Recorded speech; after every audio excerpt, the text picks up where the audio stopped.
La línea de alta velocidad entre Madrid y varias ciudades de Andalucía ha retomado sus servicios tras casi un mes de suspensión por el accidente ocurrido en Adamuz. Los primeros trenes han circulado con algunas limitaciones de velocidad y ligeros retrasos mientras se completan las inspecciones de seguridad. Ha habido un retraso de casi media hora.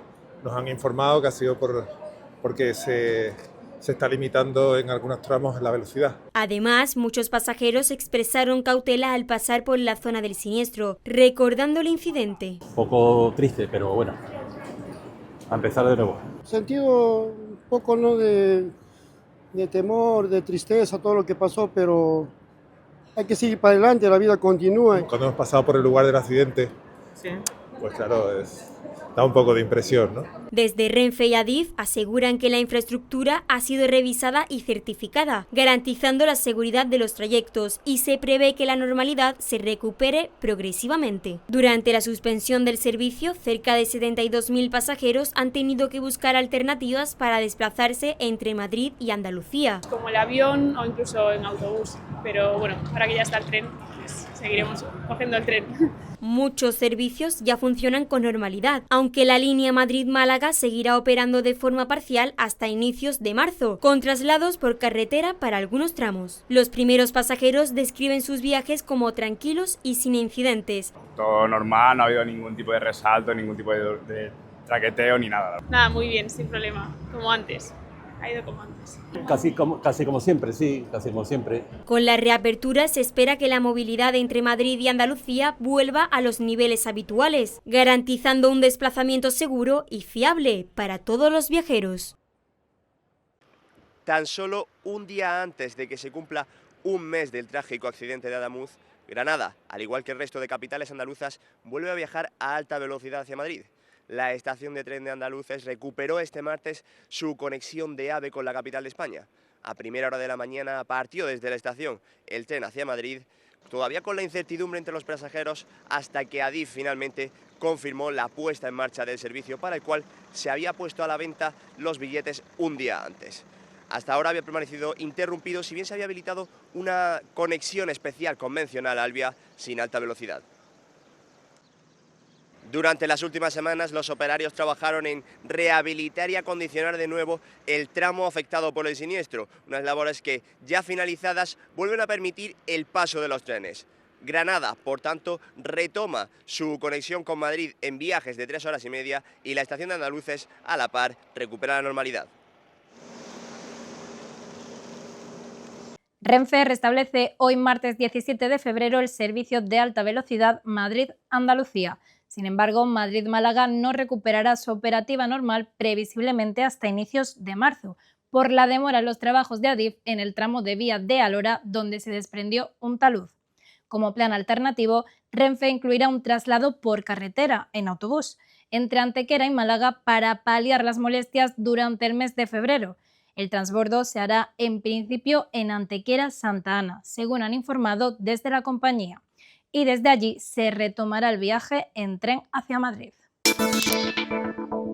5 son los protocolos que el IEF Benalmádena tenía abierto. El instituto al que acudía la menor de 14 años que este pasado fin de semana se quitó la vida. Desde la Junta de Andalucía y las autoridades descartan que uno de estos protocolos sea de la alumna.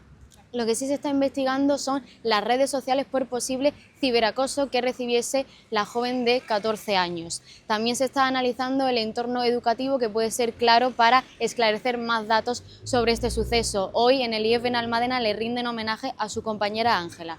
Estamos pendientes del informe de la inspección educativa, pero de lo que sabemos hasta ahora no teníamos constancia de que ni hubiera una denuncia de las familias de que hubiera una posible situación de acoso en el centro escolar, pero que yo no descarto que pudiera producirse una situación de ciberacoso, porque nos está pasando en muchos centros, no en los centros educativos, sino en la sociedad. Saben que nosotros hemos hecho ahora un congreso nacional para la convivencia en la era digital, y lo que hemos tratado de trasladar es que desde los centros educativos solos no podemos. Esto es una cuestión de la sociedad, porque no está ocurriendo dentro del centro educativo, donde a día de hoy nosotros no tenemos constancia, ya digo, de ninguna denuncia ni de ninguna actuación. Es un centro que tenía abierto otros protocolos de conducta autolítica, tenía abierto otros protocolos de acoso, pero no en en el caso de Ángela porque no teníamos ese conocimiento hasta donde hemos llegado. La Junta ha presentado el Plan Andalucía Actúa, cuyo objetivo es adelantar al máximo las medidas de choque para lograr una normalización lo antes posible de la vida cotidiana en las áreas que, evidentemente, están más afectadas. Estamos trabajando sin descanso para que lo antes posible Andalucía recupere su normalidad. Así lo ha anunciado este martes el presidente de la Junta de Andalucía, Juanma Moreno, quien también ha asegurado que es el momento de que todas las administraciones estén unidas. Vamos a ir todos a una. Los andaluces esperan de nosotros coordinación, colaboración y celeridad para que Andalucía vuelva a la normalidad de una comunidad líder y capaz de hacer frente a las distintas vicisitudes con las que nos encontramos. Un plan de actuación que supera los 1.780 millones de euros y que va especialmente destinado a los sectores más afectados. Y que son, entre otras actuaciones, en arreglar carreteras fundamentales para acceder a un colegio, para acceder a un centro de salud, para la movilidad, para la competitividad, atender al campo. El sector primario ha sido el que más impacto ha tenido en este tren de borrasca.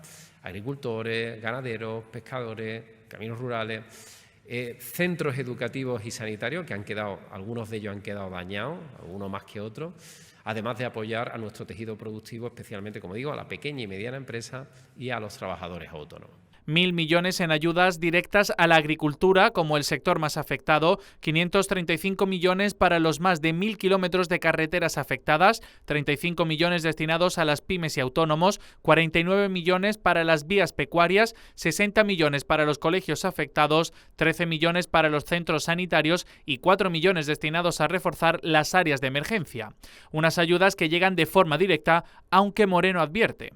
Por desgracia, lo que el temporal destroza en tan solo unos minutos o en tan solo unas horas no se puede recuperar de un día para otro. La destrucción siempre es mucho más rápida que la destrucción. O sea, la destrucción es mucho más rápida que la construcción. Ocurre en todos los ámbitos de la vida. Y, por tanto, la recuperación lleva y va a llevar su tiempo, porque la ley también nos obliga a una serie de procedimientos administrativos que son garantías legales a las cuales tenemos que atender sí o sí. Desde la Junta también han recalcado que los trabajos se están realizando desde el minuto 1, cuando aún se estaban provocando los daños. La normalidad empieza a abrirse paso en Grazalema. 11 días después del desalojo total por el colapso del acuífero y las intensas lluvias, los niños del municipio gaditano volverán este miércoles a las aulas. La consejera de Desarrollo Educativo y Formación Profesional, María del Carmen Castillo, ha confirmado que las clases presenciales se retomarán con garantías de seguridad tras los informes técnicos realizados en la zona. Habíamos vuelto a la actividad presencial tanto en Ronda como en Zahara, pero como van volviendo a Grazalema, que es una de esas buenas noticias estupendas, pues mañana ya vuelven con normalidad a sus centros educativos en el propio Grazalema. Y nos queda una etapa concreta, la secundaria obligatoria, en un centro de Linares, en Jaén, que tenemos un problema con el cuadro eléctrico, pero que esperamos resolver hoy. Así que yo creo que mañana toda Andalucía va a estar con normalidad. El pasado 4 de febrero el tren de borrascas obligó a evacuar a los vecinos hacia Ronda. Hoy la imagen es muy distinta. Desde las 16 horas de este lunes, el 80% de la población ha podido regresar a sus viviendas entre abrazos y emoción contenida. De las 1.619 casas del municipio, 1.342 ya están habitables. Sin embargo, algunas zonas continúan acordonadas a la espera de nuevos estudios científico-técnicos sobre el estado del subsuelo. Mientras tanto, las mochilas vuelven a prepararse. Para los más pequeños de Grazalema, el regreso al colegio simboliza mucho más que la vuelta a clase. Es el primer paso firme hacia la recuperación definitiva del pueblo. El Consejo de Ministros ha acordado este martes limitar el precio de forma temporal de los servicios hoteleros y de hospedaje en 14 municipios de Andalucía y de Extremadura. Se trata de las localidades más afectadas por la borrasca Leonardo, donde se ha tenido que desalojar a parte de la población. Este hecho se aplica en base al Real Decreto Ley 4/2026, aprobado la semana pasada, lo que permite al Gobierno de España topar precios de productos o servicios cuando se produzcan acontecimientos extraordinarios. El objetivo principal reside en garantizar un acceso equitativo a estos productos y servicios. Con esta nueva normativa, el Consejo de Ministros declara por primera vez una situación de emergencia para establecer una limitación de precios. Las intensas lluvias y sucesivas borrascas registradas en Andalucía han vuelto a encender las alertas sobre el riesgo de inundación en distintos puntos de la comunidad autónoma. Fruto de estos temporales, en Sevilla se ha reabierto el debate en torno a la urbanización de la Dehesa de Tablada, un territorio ubicado al sur de la capital hispalense. La ausencia de inundaciones recientes en esta zona ha llevado a las 7 promotoras inmobiliarias dueñas de Tablada a defender la construcción de un parque equipado metropolitano con viviendas y hasta universidades privadas en este territorio. Todo ello sería posible si se levanta un muro de defensa de varios metros de altura desde la pista de aterrizaje hasta el río. Por el contrario, la Mesa Ciudadana por Tablada expresa su malestar ante estas intenciones con argumentos y datos. Tenemos la evidencia científica de que Tablada es inundable, aunque no se haya inundado la anterior semana, porque para que se inunde hace falta un mayor volumen hídrico en el río Guadalquivir. Se estima que se pasó aproximadamente de los 4.000 metros cúbicos por segundo y posiblemente la inundabilidad llegara con los 6 o 7.000 metros cúbicos por segundo, lo cual es perfectamente plausible en el plazo de retorno que tiene establecida la inundabilidad, que son 100 años, lo cual impide cualquier tipo de construcción. Desde esta plataforma ciudadana reiteran que cualquier intento de cuestionar estos datos responde únicamente a intereses especulativos y aseguran que seguirán trabajando para que las instituciones den el paso a favor de la ciudadanía. Las reservas hídricas garantizan agua para 6 años en Sevilla al ritmo actual de consumo, afrontando una de las mejores cifras históricas en los últimos años. Actualmente cuenta con 600 hectómetros cúbicos almacenados y un consumo anual aproximado de 100. Esta cifra ofrece un margen de seguridad muy superior al de años anteriores, marcados por restricciones y episodios prolongados de sequía. Aunque los datos obtenidos podrían variar durante el año por la llegada de más precipitaciones. La excelente situación es consecuencia directa de las lluvias persistentes registradas en las últimas semanas con la llegada de varias borrascas. La Confederación Hidrográfica del Guadalquivir ha informado de una evolución muy positiva que ha pasado del 47% al 80% de su capacidad. El nivel del agua del Guadalquivir continúa bajando y ya no hay ningún umbral rojo, aunque el Ora del río sigue naranja. Por otro lado, los embalses que abastecen a la ciudad están casi llenos y superan la media histórica. Tras varios años de incertidumbre hídrica, Sevilla ha entrado en 2026 con reservas históricas y con el abastecimiento plenamente garantizado tanto para el consumo doméstico como para el regadío en la capital y su área metropolitana.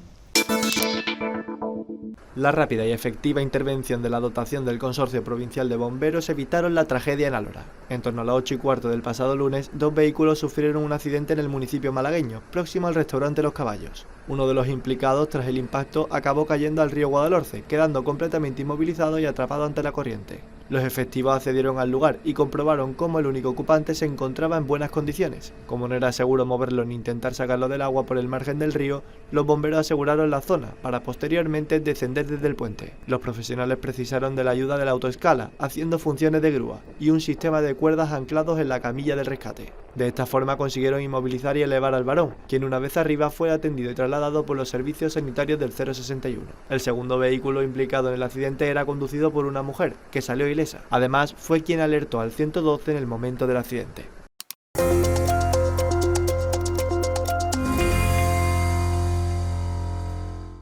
En Barcelona, 5 jóvenes han muerto y 4 personas han resultado heridas en un incendio declarado en un bloque de 5 plantas en el municipio de Manlleu. El fuego se inició este lunes por la noche, hacia las 9:10, en un trastero situado en la azotea del edificio. Por causas que aún se investigan, las personas que se encontraban en su interior no pudieron salir. Se tiene la certeza de que todas las víctimas eran jóvenes y algunas podrían ser menores de edad. Hasta 13 dotaciones de los bomberos de la Generalitat se desplazaron a la calle Montseny tras las llamadas de varios vecinos al 112. Los 4 heridos presentan lesiones leves y ninguno ha requerido hospitalización. El presidente de la Generalitat, Salvador Illa, se ha mostrado conmocionado y ha trasladado su pésame a las familias y amistades de las víctimas. La unidad de investigación de los Mossos d'Esquadra se ha hecho cargo del caso para esclarecer las causas.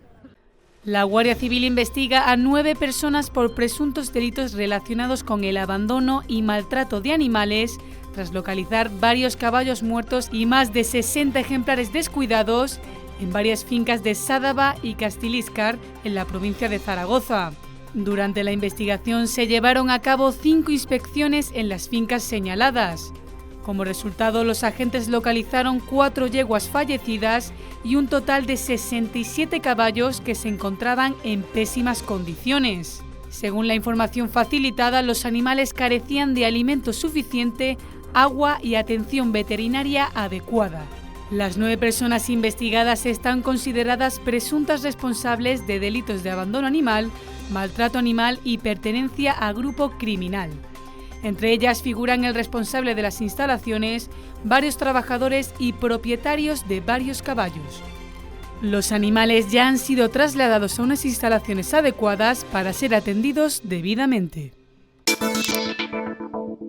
El Gobierno ha decidido aplazar la elección de la sede de la futura Agencia Estatal de Salud Pública, que estaba previsto que se anunciara este martes 17 de febrero. El motivo del aplazamiento es que es necesaria una valoración más detallada debido al número de candidaturas presentadas, 8 en total, y a que requieren de obras de calado o adecuaciones técnicas, según han indicado desde la subdelegación del Gobierno en Granada. El nuevo plazo para designar la sede es de 6 meses, por lo que la fecha en la que se conocerá finalmente qué ciudad albergará la sede de la Agencia Estatal de Salud Pública será el 18 de agosto. Mientras se determina la sede definitiva, la agencia podrá operar desde la sede del Ministerio de Sanidad y después lo hará desde la ciudad elegida.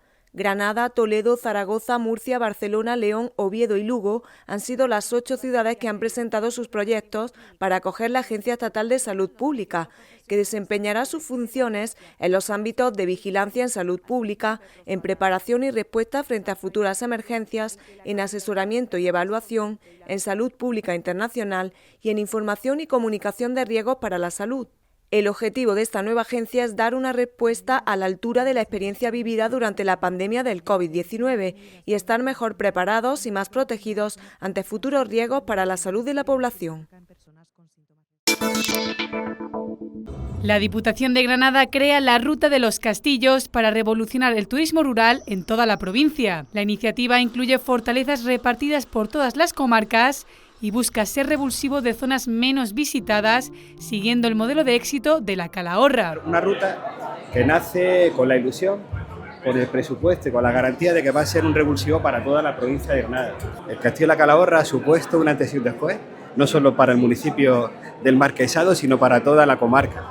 Hemos conseguido aumentar las pernoctaciones, hemos conseguido aumentar el número de trabajadores en el ámbito de la hostelería. En definitiva, hemos conseguido que un pueblo que tenía cada vez más despoblación tenga cada vez más gente viviendo y tenga cada vez más oportunidades. La Diputación financiará directamente a los ayuntamientos para garantizar la apertura de estos monumentos, permitiendo que los municipios contraten personal sin costo adicional. Una iniciativa que cuenta ya con la plataforma web propia para facilitar las visitas. Prácticamente los municipios no van a tener que pagar nada. Va a ser la Diputación la que con una subvención directa garantice que los ayuntamientos puedan contratar a una persona que abra los diferentes inmuebles. A la Cazaba de Guadix, a la de Loja, el castillo de Salobreña, el castillo de Almuñécar.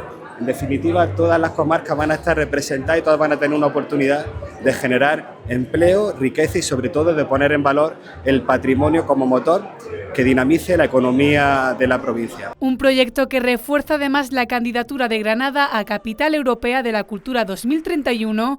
Para alcanzar ese sueño que es colectivo, que es convertirnos en Capital Europea de la Cultura en 2031. Y que demuestra la apuesta decidida por el turismo cultural como palanca de desarrollo sostenible en zonas rurales.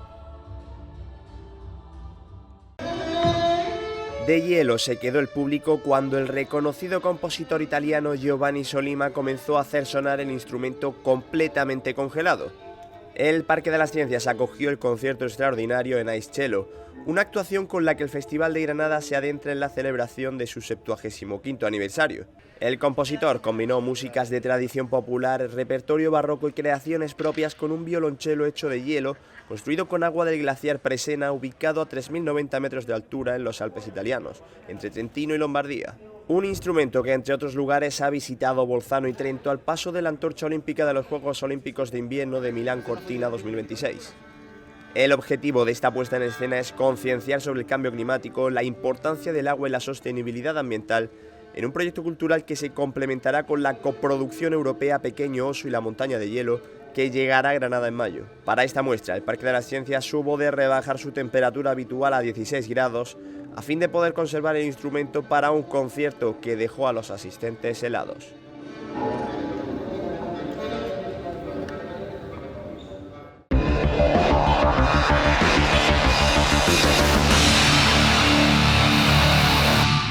Este martes comienzan las rondas eliminatorias de la Champions League con los playoffs preliminares a octavos de final, donde hay varios enfrentamientos de nivel. Galatasaray y Juventus, Dortmund-Atalanta, Mónaco-PSG y Benfica-Real Madrid son los enfrentamientos de este martes. El Real Madrid volverá al Estadio Daluz para tomarse la revancha del último partido de liguilla que le dejó sin el pase directo a octavos. Los blancos cayeron en ese encuentro por 4-2 y ahora afrontan la revancha de un duelo que será la segunda parte entre Arbeloa y Mourinho en los banquillos. Los madridistas, tras el tropiezo en Lisboa, acumulan 3 victorias en competición liguera y buscarán resolver la eliminatoria antes de llegar al Bernabéu para jugar la vuelta el 25 de febrero. El FC Barcelona ha caído este lunes ante el Girona en Montilivi por 2-1, en el último partido de la 24ª jornada, donde con este resultado perdió el liderato. Los azulgranas desperdiciaron un penalti errado por Lamine Yamal al final de la primera parte y vieron cómo los de Michel le remontaban el tanto inicial de Pau Cubarsí. El partido estuvo muy entretenido durante todo el encuentro. Cubarsí de cabeza abrió la lata en el minuto 58, aunque la ventaja le duró poco al cuadro culé, apenas 2 minutos, lo que tardó Tomás Lemar en empatar el partido. Fran Beltrán, saliendo desde el banquillo, consiguió darle la vuelta en una acción muy protestada por el cuadro visitante, que no consiguió neutralizar el tanto. Los de Flick buscaron el empate y soñaron con él en el descuento, cuando Robert Lewandowski consiguió ver puerta, aunque la acción fue anulada por fuera de juego. Joel Roca fue expulsado antes de tiempo tras una entrada fuerte a Lamine Yamal, donde hubo un poco de polémica. Los 3 puntos se quedaron en Montilivi y el Barcelona tendrá que esperar un tropiezo del Real Madrid para volver al liderato. Derrota del Málaga en su desplazamiento a tierras vascas. Los malaguistas perdieron por 2-1 en Anoeta ante la Real Sociedad B. Es la segunda derrota seguida como visitante y se da la misma condición. Nuevamente el cuadro de Funes se siente perjudicado por la actuación arbitral, donde el propio técnico habló tras el partido. A veces es frustrante, ¿no?, que esas acciones que entendemos, ¿no?, que han sido muy determinantes en el partido no hayan caído de nuestro lado, pero tenemos que pensar que podíamos haber hecho para, en vez de disparar 17 veces, disparar 27. La primera acción polémica es sobre Joaquín Muñoz. Se plantó en el área trompicones y cuando se disponía de cara al portero, Beitia tocó su pierna derecha y fue derribado al suelo. El segundo penalti reclamado es para su sustituto Lobete. El vasco cayó dentro del área tras un contacto de la rodilla de Garro con la rodilla diestra del extremo, en otra acción que no revisó el VAR. El tercer penalti, con un contacto algo más ligero pero también existente, es sobre Izan Merino. El centrocampista fue atropellado dentro del área por Carbonell. Otra de las acciones polémicas ocurrió en el segundo gol de la Real Sociedad B, ya que un jugador impidió la salida de Alfonso Herrero cuando remató a Ochem.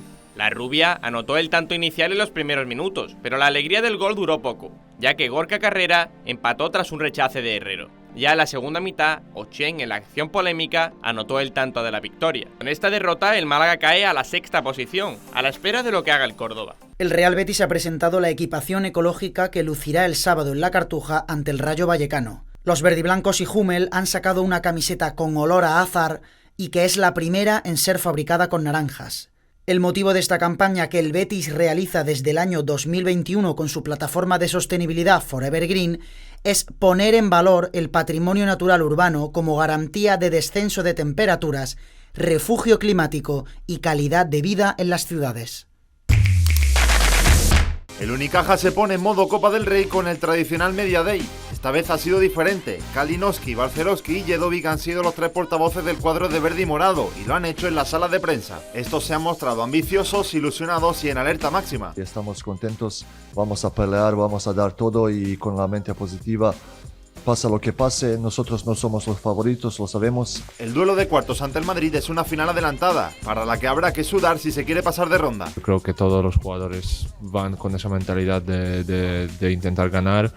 Ya hemos demostrado que podemos competir contra los grandes equipos y creo que queremos hacer lo mismo en la Copa. Si hay algo que tiene en jaque a la afición cajista son las lesiones, aunque de momento Tyler y Oleg dan un mensaje tranquilizador. Sí que estuve un poco tocado de las últimas semanas del tobillo y del gemelo, pero yo creo que con estos días también voy a recuperar ya 100% y voy a estar bien. Tengo un problema con mi hombro y mi mano. Estoy bien, más o menos. Estas son las imágenes que no queremos ver. Una agresión a un árbitro de baloncesto.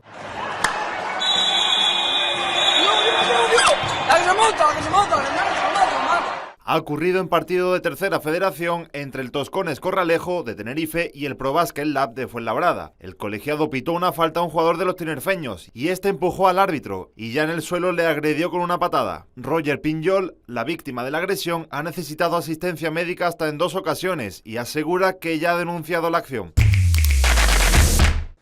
La 72ª edición de la Vuelta Ciclista Andalucía Ruta del Sol comienza mañana, del 18 al 22 de febrero. Más de 800 kilómetros por las rutas de la comunidad andaluza. Un trazado ideal para clasicómanos y corredores ofensivos. Sin grandes altitudes, pero con mucho terreno para la batalla y finales exigentes. La Vuelta a Andalucía, que cumple 101 años de historia, unirá costa e interior, mostrando la riqueza paisajística de la comunidad.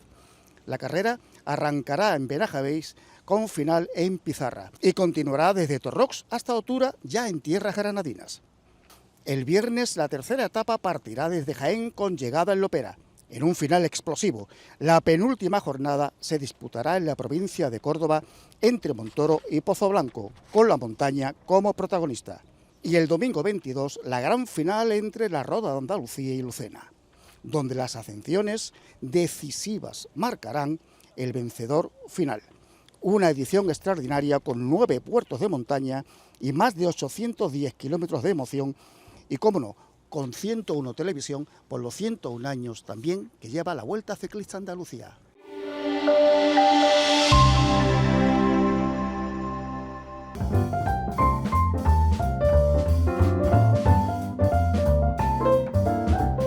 Bodega La Pitarra patrocina el tiempo. El tiempo en Andalucía para este 18 de febrero, miércoles de ceniza, se presenta con intervalos de cielos nubosos, con nubes altas en la vertiente mediterránea y con nubes bajas en el resto, donde irán acompañadas de precipitaciones débiles dispersas al final de la tarde. Temperaturas en ligero descenso o sin cambios. Vientos flojos variables aumentando a moderados de componente oeste a partir de mediodía, con intervalos fuertes y rachas muy fuertes en el litoral y en cotas altas del tercio oriental.